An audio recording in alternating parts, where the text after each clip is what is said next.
ये है मेरा 7,000 रुपए का गेमिंग कीबोर्ड, जिसे बना दिया है मैंने सबसे गंदा कीबोर्ड, क्योंकि मेरे पास है ये सुपर क्लीन।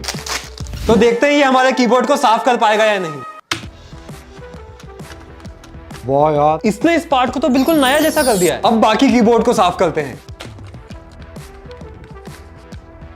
इसने तो मेरे कीबोर्ड को वापस नया जैसा कर दिया है। ये खुद तो बहुत गंदी हो गई है, लेकिन इसने कीबोर्ड बहुत अच्छे से साफ किया है। ऐसे ही कूल वीडियोस के लिए सब्सक्राइब टू टेक एफसी।